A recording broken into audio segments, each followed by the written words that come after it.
Sippin' and Strummin'.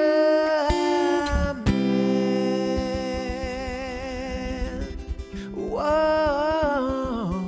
whoo, yeah. Howdy, sippers. What's up, strummers? It's Brad, back, Sippin' and Strummin', episode 3. So, this is Christmas. What have you done? I'm gonna stop it right there. See, I don't like his tone. I don't like John's tone right off the bat there. He seems a little judgmental, doesn't it? Especially for this time of year. So it's Christmas. What have you done? Short story, I haven't really done much. But don't presume to think that I haven't done much when I haven't done much. It's not a good look. Like it or not, though, I guess this is the time of year when we look back upon, where we've been, what we've done. We look ahead to where we're going and what we'd like to accomplish. It's where we set these lofty goals. Which for me usually are unattainable. Or if they are, they require me becoming a completely different person than I am. Am I alone? I have a feeling I'm not alone in that. But what did I do last year? Well, I had health coverage, health insurance for the entire calendar year. I can't remember when that's happened before. In my adult life, maybe once or twice, 3 times tops, I don't know. But I was getting bullied, man, You're at that age. You need a colonoscopy. So I got one. I got a complete blood panel. I'm good. I got the shingles vaccine, which is what old people do. I got a mole removed from my arm. I mean, I packed it all in. I crammed it in there because, I dropped it. I dropped that coverage. Woman, I done quit that narcotic. Anybody? What's Love Got to Do with It? Good movie, the Tina Turner story, Ike and Tina Turner story. They want $608 a month next year. It's gone up. And I don't get to use my doctor. My provider is no longer welcome in the network. You can shove a Christmas tree right up y'all's ass. It ain't happening. I'm raw dogging it. I'm free balling it next year.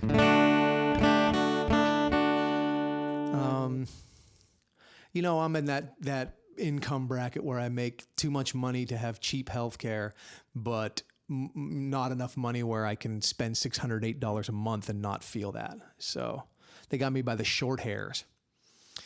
Let's see. What else? Oh, speaking of which, Theraflu. Sippin' the Theraflu. Ooh. Thera, I believe, means fuck. And flu from fluenza means my life. Fuck my life. Fuck my life into pieces. This is my last resort. I get sick around Christmas time every now and again. I'm usually pretty healthy. It's been a long time, but sometimes. Christmas, you guys fans out there? Would I be shocked to find out that I have some close friends that are Scrooges, that are humbuggers, bah humbuggers? I don't think so. I can't think of any. I could see, maybe have, it's become so commercialized and all that stuff. I could see like really dreading that side of things. I get that. But the heart of the Christmas is still pretty sweet, I believe. I love it. I think October to January is the best time of year. October, the weather's changing, leaves are falling, puck drop, hockey season. November, sweater weather. Thanksgiving, of course. December. Wow, Theraflu. I usually take a couple days. I don't buy many gifts, few for people here or there, but I like to take a couple days in December on my days off and, go around to different stores. And I do some online stuff, but I really like getting out there and going to some stores and then stopping for lunch, maybe a Chicago dog and some beer, coming home, putting the tree on the train, throwing some vinyl on, pouring a bourbon, and wrapping some gifts. I really, really enjoy that that routine that I do a couple days every December. Really enjoy that. We had really nice Christmases when I was a kid, when I was young. My parents didn't make much money, but we still got what we wanted and what we needed year in and year out. And I just look back so fondly on the Christmases. My mom had some sisters, and maybe 6 or 8 of us all in the same age group, go to Nana and Pop-Up's house and with our toys and just play and have a good time while everyone drank and fought and argued in a loving way, of course. Coming from a bigger family, not a big family, but a big family is, and we're always yelling. And sometimes I'm talking to people and and they're like, "Why are you yelling?" And I'm like, I don't think I am. I'm just communicating. But Christmas, I don't really have many Christmas memories. Christmas stories, lots of memories, but no stories really. I remember when I was 17, I was working at the mall, at the toy store. And there was a cat working there. This is in Pittsburgh. And there was a kid working there, probably my age, I don't know, named Steve Miller. He was a joker. He was a smoker. He was a midnight toker. He sure didn't want to hurt no one. He was a joker. But it turns out his dad was dating one of my crew, one of my best friend's mom, my friend Dennis, who passed away last year. Rest easy, my man. So we thought, well, we should get together then. So on Christmas Eve, we decided to take some mushrooms and go to the movies. So I drove to Steve Miller's house. We ate some mushrooms. We went to the movies. I don't know who picked the movie, why we picked Misery, Stephen King, based on a Stephen King book about the author that, crashes his car and then gets dragged into an old cabin way out of the way by his number one crazy fan and just terrorized for months and months and months. Pretty intense to be on mushrooms in public and watch that. But afterwards, we came out of the movie, probably 3 or something, 2 or 3 or 4. I don't know what time it was, but it was dark. It was getting dark. It's wintertime. It had snowed 2-3 inches. It was still snowing. It was beautiful. So we decided we'd get in my Corolla and just buzz 4-cylinder donuts. E-brake slides all over this parking lot. It was fun. And then whipped it out onto the main road and was driving home. And then out of nowhere, I fell out, man. I just passed out. Not long, 20, 30 seconds maybe, but Steve Miller, thank goodness, cool as a cuke, went over, put the brakes on, pulled to the side of the road. I came to. It was just like a flash knockout in boxing or something. I don't know what happened. I went into the passenger side. He went into the driver's side. We drove back to his house, went into his room, shut the door, had some water or soda, something, I don't remember. Played Mickey Mouse Castle of Illusion, which, what a good game on Sega back then. Wish I could find that, play that again. I loved that. And then I went home and I showered. I was living with my mom, obviously, 17. I'm still in the house. Was dating a girl that lived maybe 20 miles away. Went and picked her up after dinner and drove her to my friend Alex's house, whose family hosted us every Christmas Eve after they had their dinner. The Italian, Sicilian, 7-fish dinner and all that stuff. And we'd go over late and I knocked on the door, big pupils. And he was like, "You all right, man?" And I was like, "Yeah, happy to be here." I think there are pictures of that floating around. That was a fun night. Gather around, kids. That's your Uncle Brad's Christmas story. Christmas songs. Do we like them? Do we not? Put them in the comments, or what you like about them, some favorites, or tell me in person. I see you all every day. I like them. I really enjoy Christmas songs, just for a short amount of time though, right? Like maybe mid-December to like Christmas Day. I feel like even the day after Christmas, they've already lost their luster. They're kind of like, I think Christmas songs are kind of like the porn of songs. As soon as Christmas is over, you got the still burning Yule log in one hand. You're reaching over, you're Xing out of that Christmas browser. You've got that post-Christmas clarity. Maybe Die Hard isn't a Christmas movie. I don't know.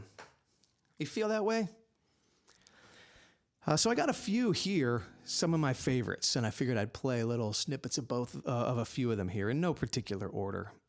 My voice probably won't permit me to do too much, but we'll see. So it's Christmas Eve, babe, and a drunk day. An old man said to me, "Won't see another one." And then he sang a song, the rare old Mountain Dew. I turned my face away, dreamed about you. Got on a lucky one, came in 18 to 1. I got a feeling this year's for me and you. So happy Christmas. I love you, baby. I can see a better time when all our dreams come true. The Pogues, Fairy Tale of New York. That song wasn't really on my radar for most of my life, but a handful of years ago, I got turned on to it, and man, I just love it. Having lived there too, you know, when you've lived somewhere, even Chicago, like, and you see a movie or you hear a song that was made there or set there, you feel it differently. And having lived in New York for a handful of years, that one, just the rawness and it's just dirty and beautiful and raucous, and I love that song. What else? Oh, of course, classic, right, is one of the best Christmas albums, cliche as it may be. Have a blue Christmas without you.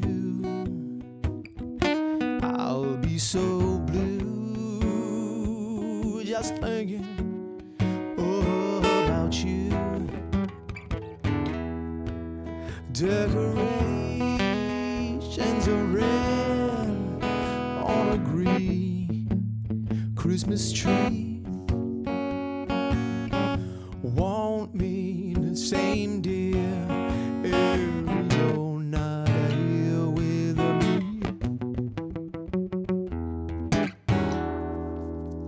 That man's voice was made for singing Christmas songs, man. Beautiful. Love that one. Oh, another one off that record, which is great, is I don't need lots of presents to make my Christmas bright.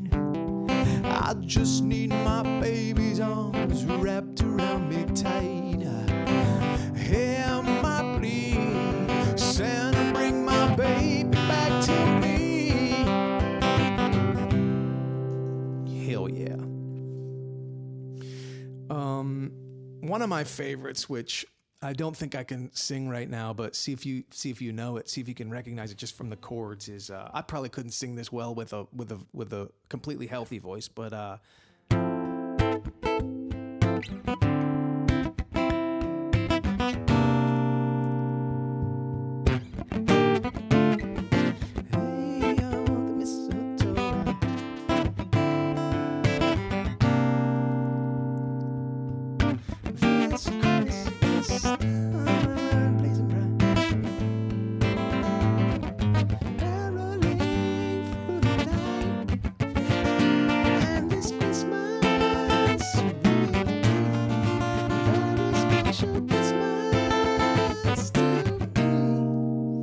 Chicago's own Donny Hathaway. Man, I love that song. I love me some Donny Hathaway.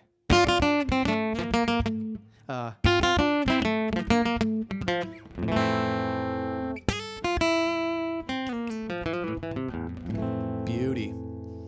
What else? Oh, of course, we've got the classic, which I do love this one.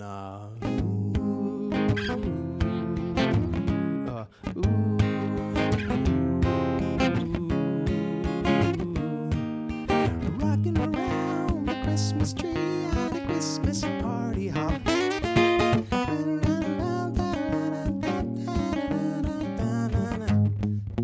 You will get a sentimental feeling when you hear supercalifragilisticexpialidocious. I don't know. I'm not a word guy. I got a word guy out there though. SG, right? Is a word guy.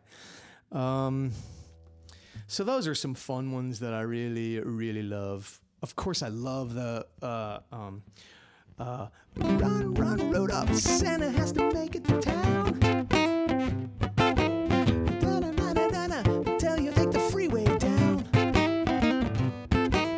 Run, run, Rudolph, spin it like a merry-go-round. Great one.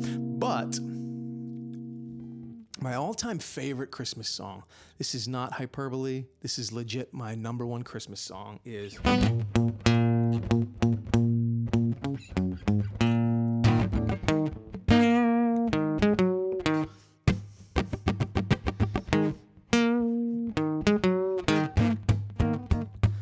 December 24th on Hollis Ave after dark, when I saw a man chilling with his dog in the park. I approached him very slowly with my heart full of fear. Looked at his dog. Oh my God, a ill reindeer. I'll spare you that one because it's my voice. I mean, I can really rap. Just my voice right now won't allow me to. Christmas in Hollis, though, ooh, my goodness, that is my favorite Christmas song. When that comes on, I get turned, as the kids don't say ever. So, yeah, that's it, I guess, huh? One more thing, actually, is be careful out there, okay? Because it's dark. I can't tell you how many times in the past week, usually when crossing the street, I know you have the right of way when you're in a crosswalk, but I've always thought it's a two-way thing. Like, I'm going to look up and make sure that this person sees me or is stopping or whatever, like... These cats, these little holiday ninjas, these Christmas ninjas dressed all in dark clothing coming from the train or whatever on their phones, they just cross right out in the street. It's dark. I can't see you. Maybe I got fogged up windshield, maybe whatever, Excuse me. Don't be a ninja. Don't get hit this Christmas. Merry Christmas, that's all. Happy Hanukkah. Happy New Year. I love you all. I value your friendship. And I look forward to what this new year has in store for all of us. Be well. See you soon. Sippin' and Strummin'.